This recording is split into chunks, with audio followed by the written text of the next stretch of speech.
half running full, going down a little bit, coming down. Try and make it a bit more, change it again, one more time.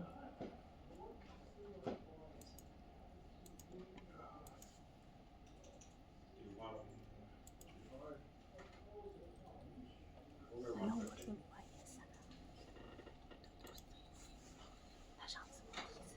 Whoa.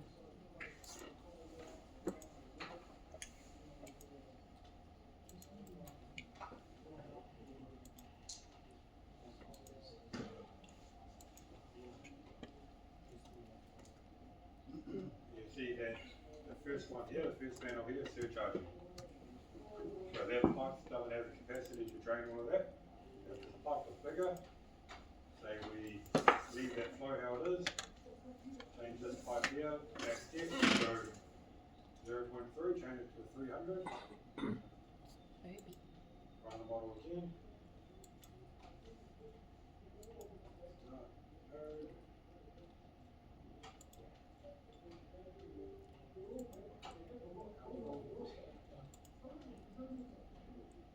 You see that the first pipe's got capacity, but the second manhole is surcharging because it doesn't have the capacity to flow down to the next. You see by changing pipe size, we can get rid of that surcharging manhole. Okay. So same thing, if the pipe manhole is surcharging but the pipe following it has capacity, then you don't have enough, more flows coming in than you can actually discharge. It's just a quick thing. One thing I don't know if we mentioned is at the end of your network you need an outfall. So that last manhole on the model should be an outfall, and that allows water to kind of go out and leave the system. The outfall connection you can put on. I think because of RET5, it should be like IMP. Okay, that's all. Can you email me? Is the outfall simply the same as a manhole one, or is it different? You'll see at the end of this slide here, I put through some pictures and things, and different labels for all different parts of the stormwater system. So you'll see kind of what things look like. But you see that one there, the outfall we did, that's discharging to the sea, kind of thing, like an inlet. So that could just be a pipe, could be a wind wall, could be, whatever it is, so just discharging point. That one. Second. And then after we go through the slides, we'll go through assignment 1, have a look at that. So additional So that basically, if you've done all the classes, all the class exercises, assignment 1 won't be hard. It's just same thing, different area, basically. Can you just run this one more time, quick, please? Yes. I'm recording. Thank you. Yeah. Yeah, I missed Oh, it. you don't. Oh, you missed the record. Okay, so anytime you do a part of the system, change a pipe, say you will change this one here to 225. 25, that's right. Change that one to 0.15. Every time we do any change, we have to make sure we run the simulation, and that will reroute it through. But to have pipe in it, in here, we have inflow. So we're just doing a direct inflow. Baseline 150 flow units down here, liters per second. Then so that's our set up. We run our model. We add our start node. We add our end node. You don't have to click on like other, you can just write it in there. I'm going to say node 5, do the same thing. Yep. Make sure we always find path, and I'll tell you the links that we're kind of looking at, and then okay, and it'll open up. You go, so 300 pipe, 250 pipe, and 150. So at 150, it's filling to capacity, can't drain, so the manhole is surcharging here. Why is we have two pipes here? Is it two pipes, one blue and one white? What's No, that? no, that means that's where the water level is sitting in the pipe. Oh, and okay. Yeah, sitting in Is the it, pipe. that means it's full on Yep. the third and the It's the fourth? third and It's fourth. full. It's all right. Okay. Yeah. how about the manhole, at the third manhole, the you mean the surcharge one will that be- go up to Yep, the that's full. surface manhole? Yep, yes. Yep, so more water's coming in, then there's, Is this a problem? So or in no? this situation, we uh, need to it is provide the in third. primary stormwater network. So you need to right? fix Yeah. it, right? Oh. Yeah, if it's your primary network, you have to fix it. Oh, right. Secondary manhole flood. Just like get a bigger size or? So if it's surcharging there, like I could show you, this here I just quickly drew a few lines to make it work. Oh, But okay, so that manhole surcharging in this flood, Mhm. and it's flooding at pipe number 3. mm-mm. So say we change the pipe number 3. Or to 2.25. Yep, change it to 0.225, Mhm. and then we run the model again. You'll see the next manhole's flooding now, but that's alright. Yeah. Run the pipe. 1.5. Path. Yeah. So it's still, the flow is still backing up, but if I change the pipe with that last pipe, Oh. these didn't flood, this one probably won't flood. So we'll change this last one here to 225 as well.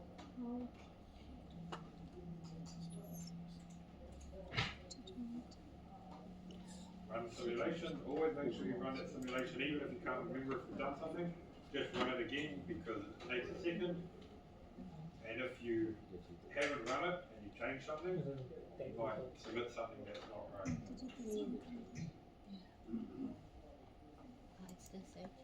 Still surcharging, yeah. Mm. So we could upsize that one again, 300.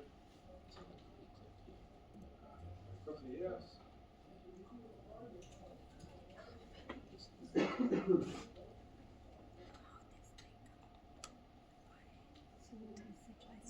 Do you need to run? What's another way to change the flow in the pipe? Change the slope. So then that last one, you see it will change. You can keep changing it for things. You can also change the grade. We can also run a graph now. We'll do it after we've done the thing, but Mm.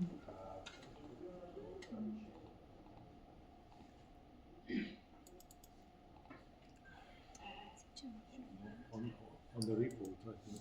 Report?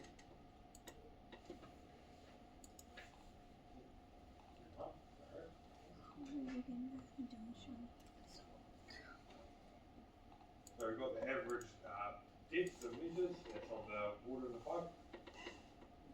Maximum pipe over the good line. Those are my manholes all set at 29, around 28, 27, 25. Can't change.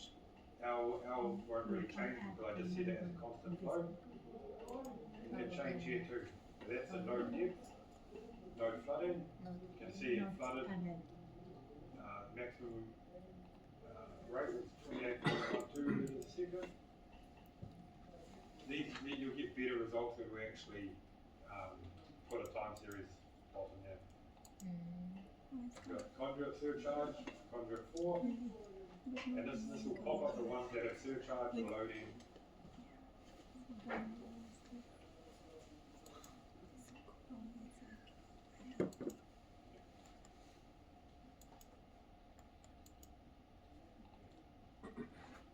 So that's it. We'll continue with the model we created. Remember last time you oh yes, that's the same one. Okay. So far in the model we've done, we've added catchment, we've added nodes, we've added pipes, we've added pretty much everything other than the rain.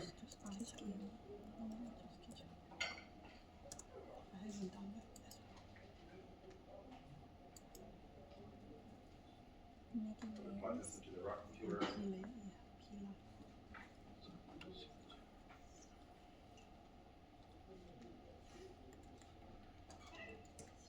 So stormwater management, just going to go through stormwater management again. A lot of the stuff is repeated from previous classes and from water and waste systems, but it's kind of a refresher on it. Stormwater management is crucial for controlling surface runoff to prevent flooding, erosion, and water pollution. That's why we design things. We've got low impact designs, different things, rain garden, trying to, all these things prevent flooding, erosion, water pollution. hydrographs, and you'll remember doing hydrographs and waterway systems. Yeah, they're essential for hydrology, graphically representing how flow of runoff varies over time during a storm event. Why we need them, understanding timing, magnitude and duration of runoff flows. So that's important for what we're doing today, adding time series and adding rainfall data. And it assesses how rainfall impacts water levels in streams and drainage systems. You can read through this, key relationship, rainfall acts as a trigger causing runoff, what propagates through the drainage network, shaping the hydrograph response. And it matters, it enables design of stormwater infrastructure, assessing the flood mitigation and risk assessment, support climate change impact studies and flood forecasting. You'll see a lot now if you guys are familiar with different code of practice. I think GDO 1, GDO 5, they talk about climate change. You're adding values now for climate change, you're preparing for it, sea level rise. All this stuff is important in doing stormwater. And code of practices, yeah, they all pretty much step by step tell you how to do things. That's what you need, council requirement. And yeah, it includes a visual element, include a simple diagram of hydrograph. Oh, sorry, that's the wrong one. Change that. Key components of a hydrograph: the rising limb, rain coming in, climbing up, hitting the point, making the peak flow. That's the maximum discharge of flow rate during the storm event. Time to peak, time it takes from the beginning to the time of peak. The recession limb, when it's going back down, a rainfall will come, runoff will continue rising, get to the top point, and then it will slowly regress back down the other side. Base flow, not so much of what we're doing, but base flow is you'll have, normally runoff contributes to a stream at some point. So it'll have its normal stream levels, kind of from groundwater, from just natural runoff. And that's the base flow, and then with the flow we add to that is our rainfall flow.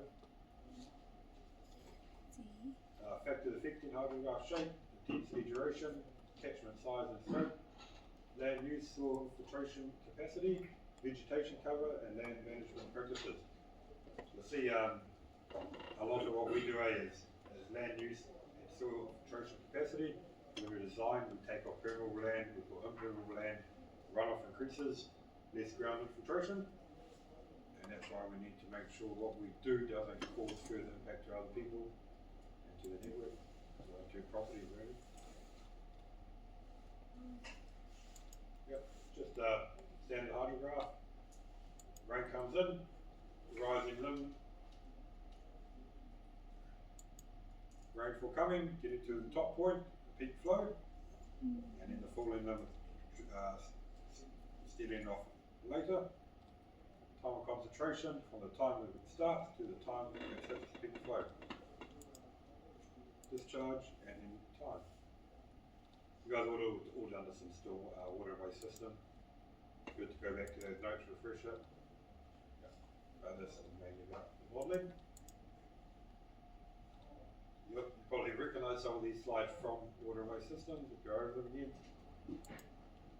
Rainfall can be described by different parameters.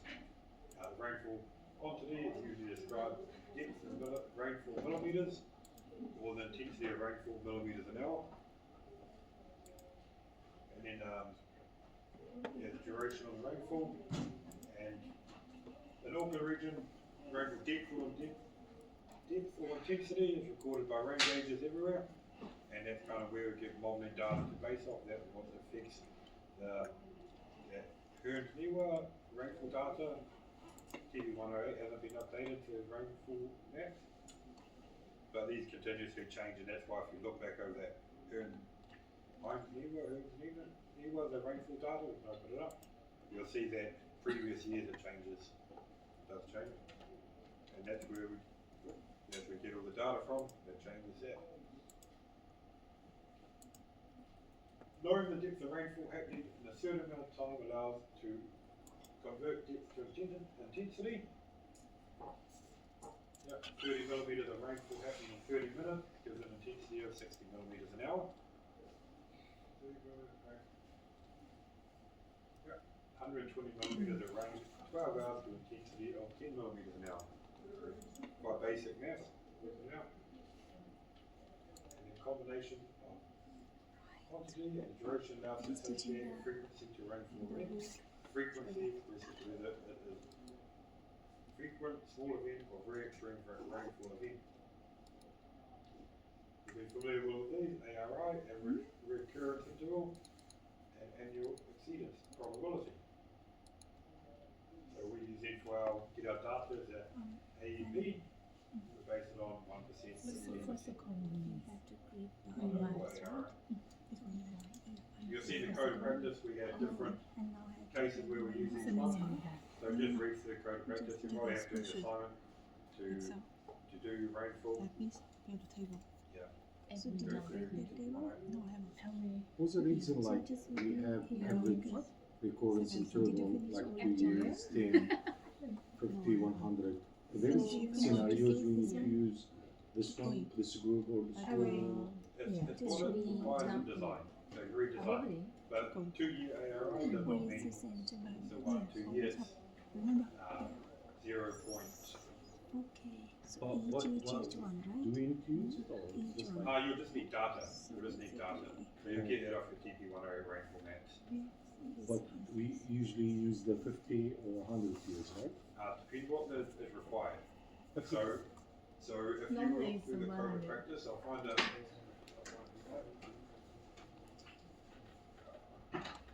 And starting one from here.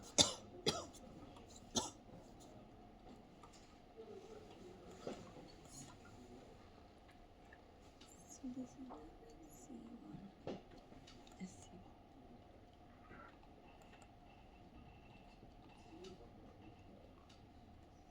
Do you know what the SMAF areas are? Stormwater management. Management areas are? SMAF 1, SMAF 2? I can search this. I'll show you what it is.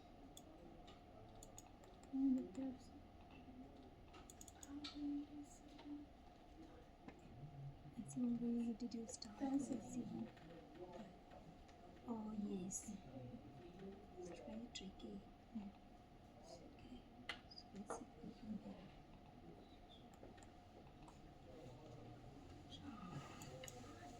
Why is selecting coming from? And it's taking the light. You open the map and things. This is Open the map. From here, right? If you go This one.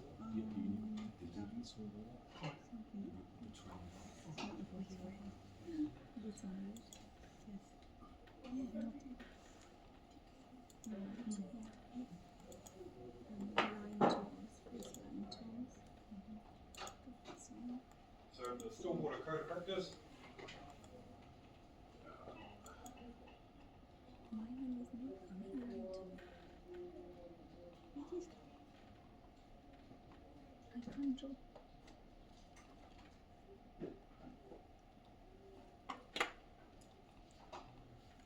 Where is that one? Oh, sorry.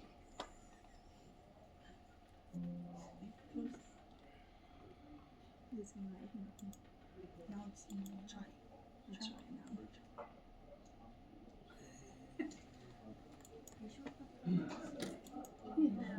It's like that, right? Why is can you ask each other? Did you try? Yeah, it's supposed to be coming from there, right? Not this part, but it's connecting this part. You don't even feel it because you feel it. What did you do?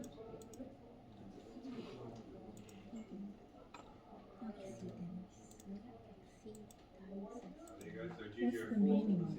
So it's one. Let's say the first one. Yeah. It's not coming there. Do it 2 times. It's not coming there. Why is So, it? no, I didn't do that. Just do 2 times. It's coming. So design standard primary system, NCCP. I downloaded like You'll get water sensitive In a areas, single year. design areas It too. means 6 means will be happen 6 times flooding You'll find years that in 1 year. on your GIS too, you can, 6 times, it will right? show you Yeah. Okay, design manual.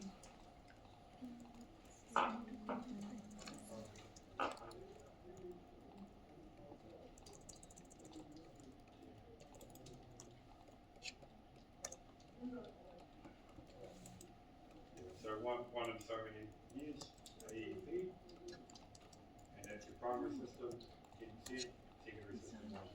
But in your stormwater code of practice, it'll tell you where it is, and there's special areas. So if you're refreshing, find out where all this information comes from. Yeah. No, it's fine. We Yeah. can Continue play with the the slides. whole thinking. But yeah, everything got, so you have to read the manual, the code, Yeah. and then there's requirements, I think it's 95th percentile or something in some areas, and then you've got different regulations you have to Yeah. follow. Yeah. And that's where you might have to meet, the post-development flows have to meet the pre-development flows. Yeah, stormwater sensitive areas, I'm using the power line. yeah, the certain requirements, yeah.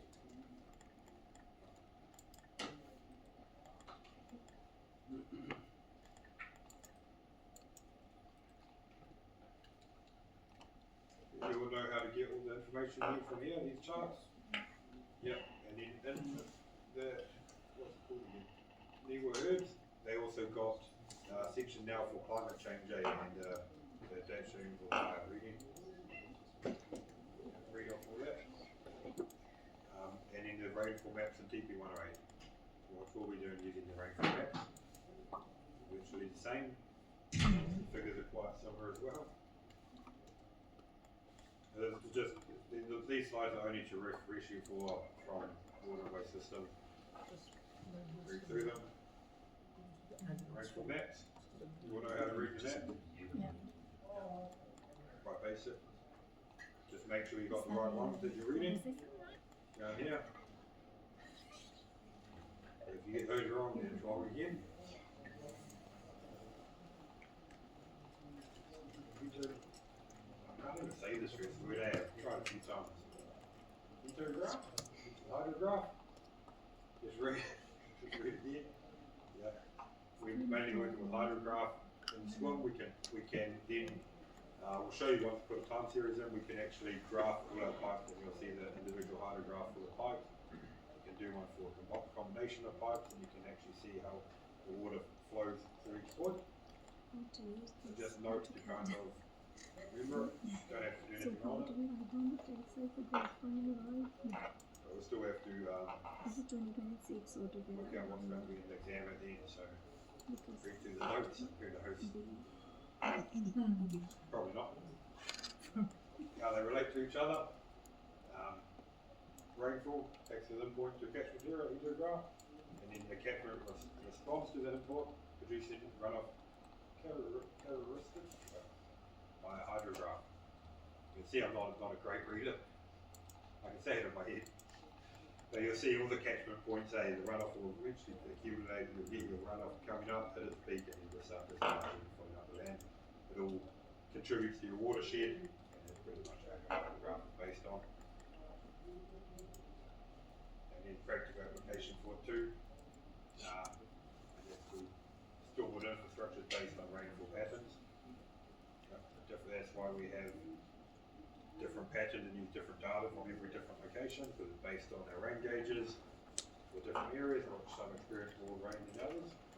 That's why we get deserts and rainforests and different land.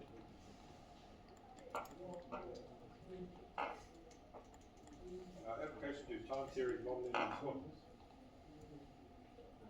So you'll see in TP 108, you can do the pretty much calculation, and you get the time series over a certain time. The more information you put in, the more accurate your data is. So, and that's your intervals between modeling. So we had a rain gauge in SWIM, and then we put time series into that. And then so we're going to base it on 10 minutes. And so we'll graph out a pattern that shows the rainfall, what's worked through the hydrograph, I think actually, and it will show the rainfall coming in over time and how the catchment and the pipe network responds to it. We made it easy, so we'll do an Excel spreadsheet and you just pretty much chuck in some data. Yeah, that's the best thing about this course and the modelling. There's not really much you have to do by hand, only when you're trying to improve your system's working right. So input requires time series data for rainfall, evaporation, inflow, and other sources. Rainfall data, the model output input rainfall at a time series, what can be derived from recorded data generated from synthetic storms or IDF curves. It simulates storm events over a specified period, hours per day, based on import data. And then we're using dynamic modeling, model update flow and water levels at each time step, considering ongoing rainfall, inflow, losses, and the relevant hydraulic processes. A variant hydraulic processes. You'll see when we model it, we have to kind of then look, I'll show you, but we have to look at our summary table first. But if you model it and then you open it, you're not going to see any water in the pipe, because the water builds in the pipe over time. But it does allow us to look at the pipe level at any different point in the day and see where the water is at.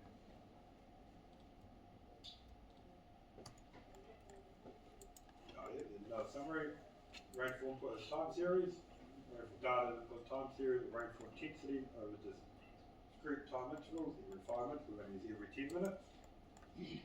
Time series describes how rainfall influences a storm event, and a representation of catchment response. And that's how we go through our modelling of our catchment areas, when rainfall falling from one spot to get there, and that's pretty much how it does it. When we model, the water doesn't just start like we showed you before, that just a steady constant flow. That's not how water behaves in reality. It builds up, gets to its peak and varies off again. And then for each sub-camera, sort of computes the resulting runoff hydrograph resulting in flow over time. Routing through the network, the generated hydrograph for each subcatchment becomes an inflow to the pipe network. The water moves through the pipe to channel, hydrographs are routed downstream, considering pipe velocity, storage, and other hydraulic factors. You'll see that we can actually see a lot of that too. We can see pipe velocities, and again, we've got certain requirements we have to meet for code of practice. So we'll see with maximum, we can then look at how we can change velocities and change the grades through slope, pipe sizes. Yep, we can make a hydrograph for each section of pipe. Yep.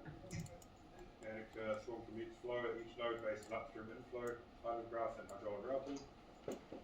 So we use dynamic ways, and it stimulates flow movement through a pipe. Time series of pipe section. And as a result, each section of pipe has an associated hydrograph that represents the flow variation over time during a storm. It is essential for designing pipe sizes, assessing capacity, and flood mitigation.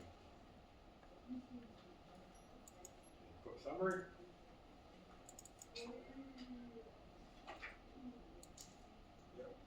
Different things to do before we input a steady flow, just constant flow. We're going to be using dynamic wave. Yep. And that's, you see the flow type, unsteady, transient flow with wave propagation, surges, and pressure effects. That's flow over time, changes. You can read through the table, I'm not going to read through it. You can all probably read better than me. We'll go to, before we do this next set of input data, I'm just going to go to the back. I just added these, I found them, I thought they looked good, and then just have them kind of, just at back, I'm not going to read them all. But you can just a glossary of stormwater terms. So you can go through, you can read them all, it's got everything in there. So if you hear a word, haven't seen something before, probably out of this class, you can kind of go back here, it's got little pictures. And it's got everything. Quite good at it. detail, it shows what everything is. Some of this you're just used in your, if you've done water hydrology and erosion control, riprap, safety drills, sand filters. Retaining wall, you'll hear it a bit in stormwater, because retaining wall is not really stormwater.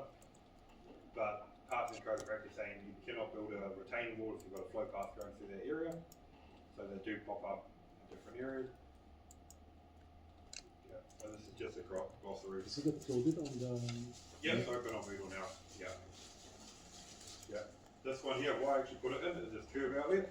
It's very useful. It is very useful. Yeah, Yeah. you can know it's called, yeah. Yeah, especially if you're going, even some things like you see the hydroblast, hydrojet. Yeah. That's not really stormwater, but it's, I know, you use it a lot for excavation, and there's a lot for uncovering things, and you use it for cleaning out system. But the main reason I put it in here is this curve outlet. Have you all seen a curve outlet before? It's much less common now. But so you see on the side of your house, you've got a downpipe, and it goes somewhere. Yes. A lot of time with new builds, it goes underground to your stormwater network, comes out to your pipes, and that's why we model data. Not all houses have that. A lot of older houses, a lot of older streets, you'll see this walking down the street. Yeah. And it's a curb outlet from your downpipe. Mm. Yeah.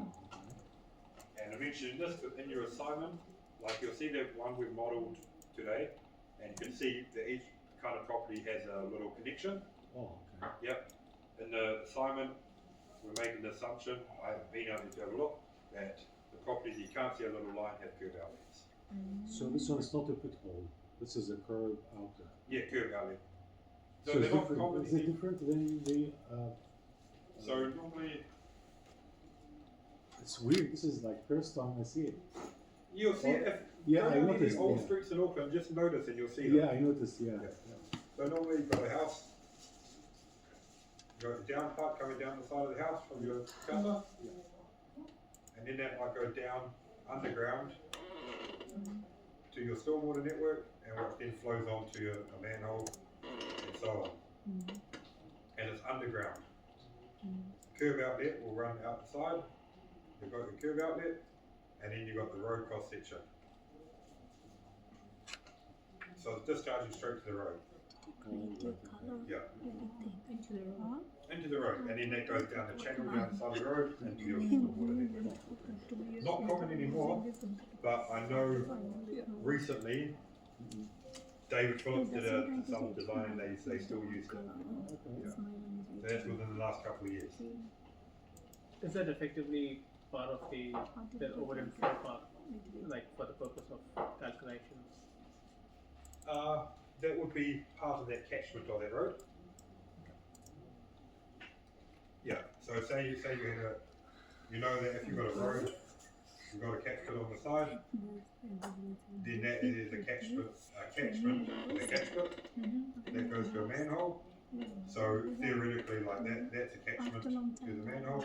If you had a house here with a curb outlet, then that house and that road section, and then it flows to that manhole. Catchment area would be the house plus the road. Yeah.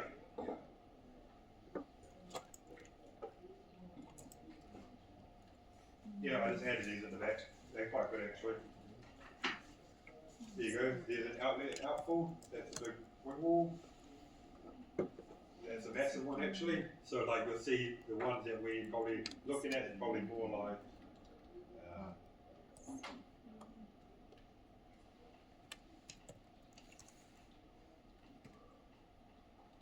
more like an unlined channel like that. You know, we see the pipe from now. Probably off the side of the bank, something So similar to middle that. one you're not doing this one we're not doing anything. Small wing wall. So we have to do C2 from here to there.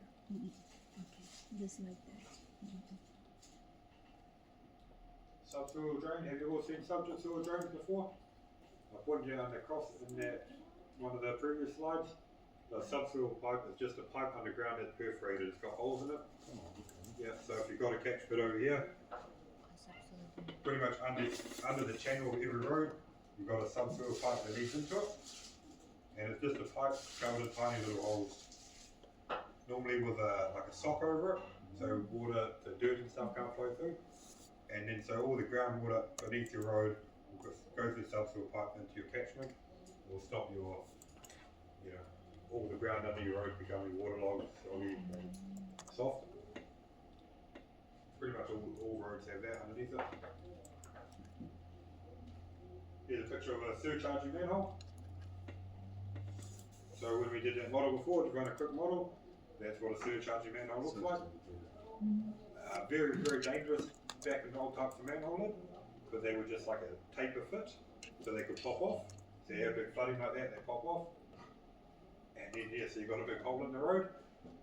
Yep, now more commonly you've got safety latches on them, and they're a lot harder to pop in and out. That's all surcharging manhole. You'll see some other good pictures in here. These ones here, jelly trap. On the top. So you have a lot of that outside your house, that's for wastewater too. And you'll see wastewater's got a jelly trap there through that area. So when you're sizing for wastewater and you've got wet weather flow, you see if there's a big rainstorm event flooding a bit, that all that's going down your sewer system, and that's why your flow during wet weather is much higher than dry weather flow.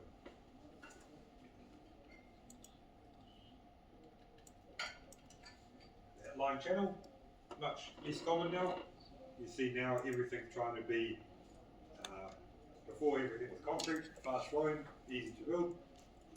Now if they're doing that similar thing now in a park, you'll see it'll be planted with plants. It would be maybe that wrap down the side, and they'll try to make it look more natural.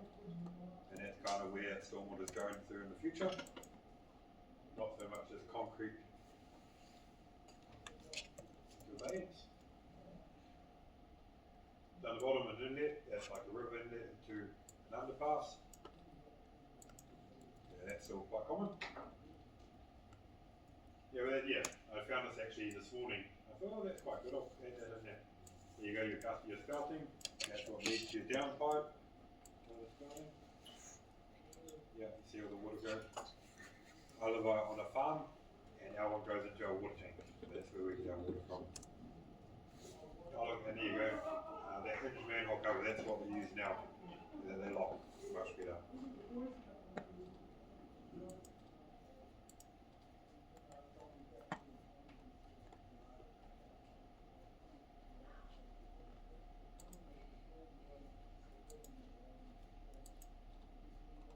Have a look through.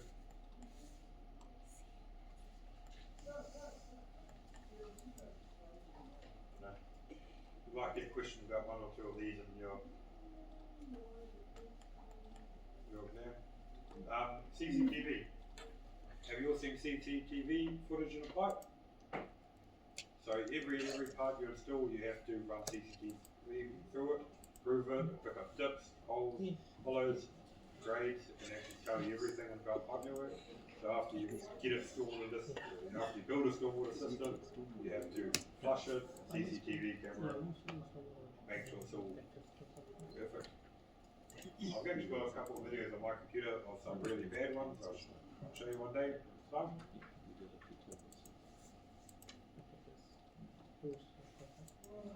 Is the camera just for inspecting, or this is like 24/7? No, just one thing. Oh, Yeah. inspection. I got one recently on the job I'm on. We had flooding. One of the wastewater manholes started overflowing. So we got it all flushed out, and then we set a camera down just to check we hadn't damaged the line further down. We were running big plant and equipment over the area. So like, it was fine. We hadn't broken anything. But I set a camera down to check that we hadn't crushed it further down to make sure it didn't happen again. How far you can go with the Oh, far. Depends on the camera, but you can go far. But normally you don't have to, because you got a manhole every certain distance. Oh, right, yeah. That's good.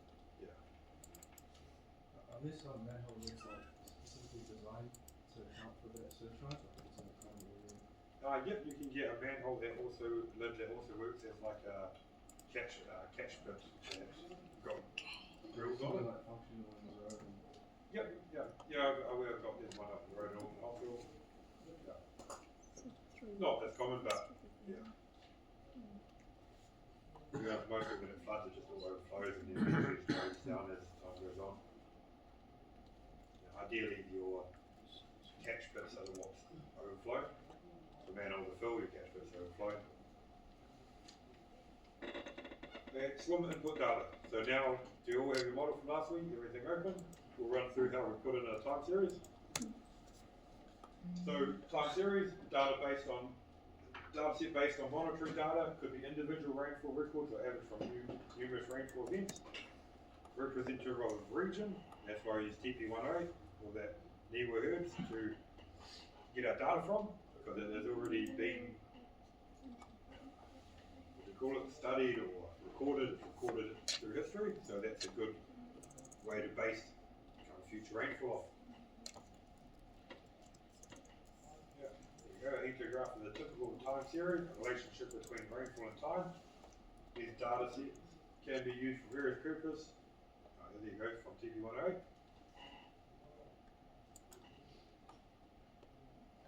Rainfall maps, average rainfall depth over 24 hours in the Auckland region can be found in TP108, Part A, Part B, available here. Or NIWA herbs, the rest of the country also. To be honest, yeah, these maps are good. I always found them, like, you really have to know exactly where you're looking. Open up GeoMaps or something. Take it kind of a little bit easier.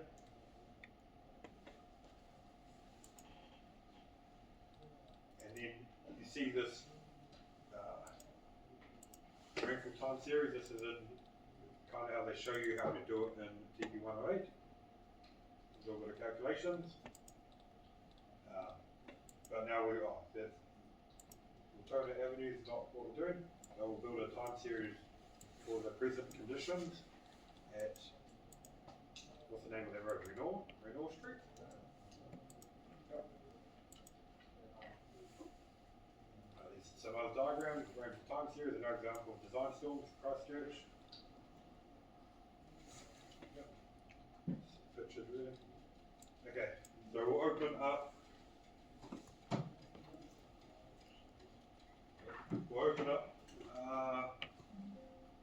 This one.